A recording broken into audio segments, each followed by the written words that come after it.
We're down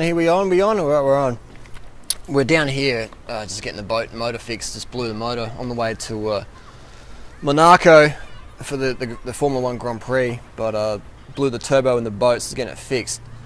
The video today is about metabolic damage. Do you have metabolic damage? Someone said, how do I tell about metabolic damage? I did a whole chapter in my book about metabolic damage. Ebook CARB the fuck up. Talk about metabolic damage. And a lot of people say, metabolic damage doesn't exist. And it's like, what the fuck you think? And normally teenagers say that. I've got no fucking idea. I've been involved with weight loss since I was 8 years old. My mum would do these calorie restriction diets and all this sorts of crazy shit. So I've been exposed to calorie restriction since I was 8 years old. My mum would fucking smash dishes. She'd get the whole dishes and just smash them. She'd throw dishes against the fucking wall and go, what? Just like flipping out. And then 5 minutes later, she's alright. Like, what the fuck's going on here? Worked it out, 20 years later. All that was happening was mum was calorie restricting. And when I visited my mum back in 2009, I looked in the bookshelf because my mum keeps shit. My mum keeps shit for fucking ever. She's a hoarder. It's a bit like I used to be. I used to be a hoarder as well, no longer. But my mum has all these books, and so I'd read these books, and I was like, Adele Davis or whatever, all these calorie restriction books out there, raw energy, etc. Don't eat too much food, just a little bit, make sure it's nutritive dense, but not too much.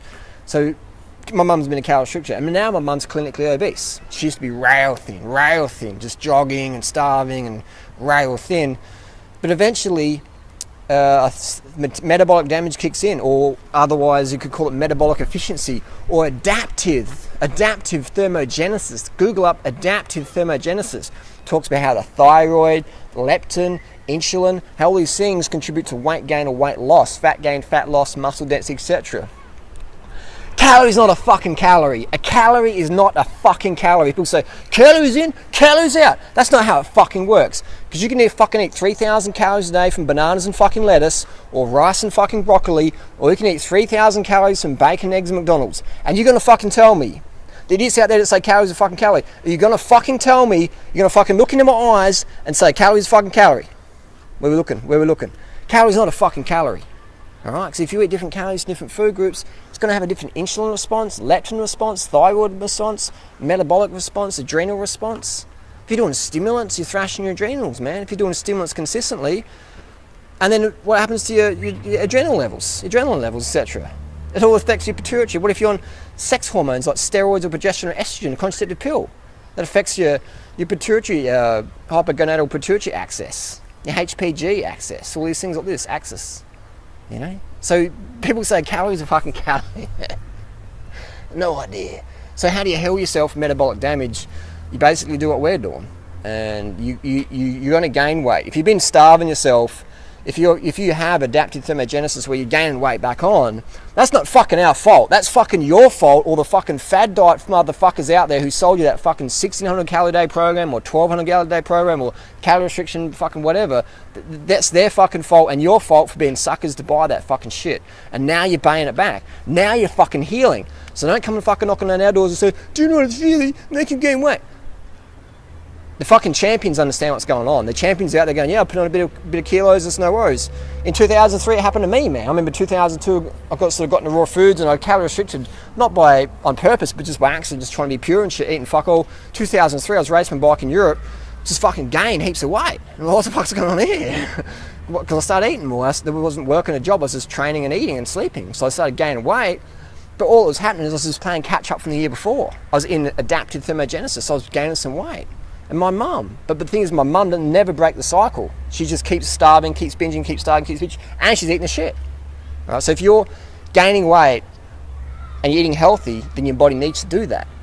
But eventually, your metabolism, or your pituitary, your thyroid, your leptin, all this insulin stuff, they start to balance out. The humans are meant to be greyhounds. We're meant to be lean greyhounds, not anorexic greyhounds, but lean, fit greyhounds with energy and stamina.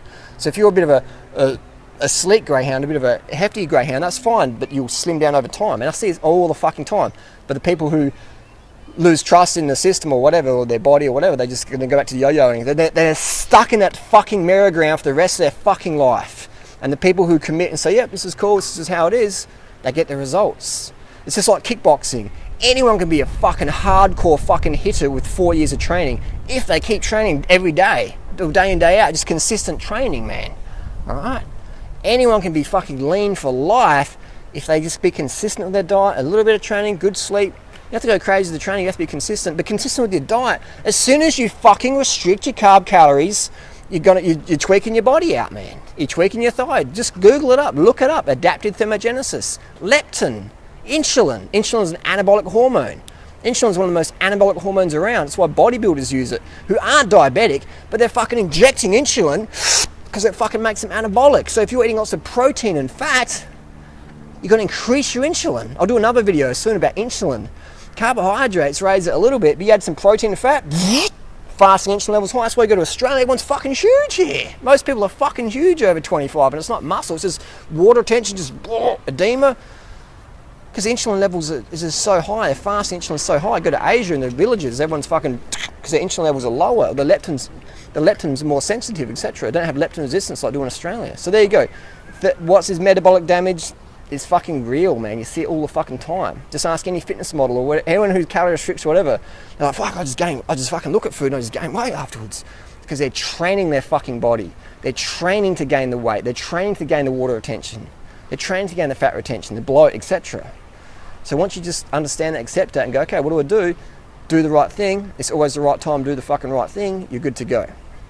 And you'll be leaning like me and freely. Greyhounds. Humans meant to be fucking greyhounds. Not anorexic, not fat, but just a lean, fit looking greyhound. There you go.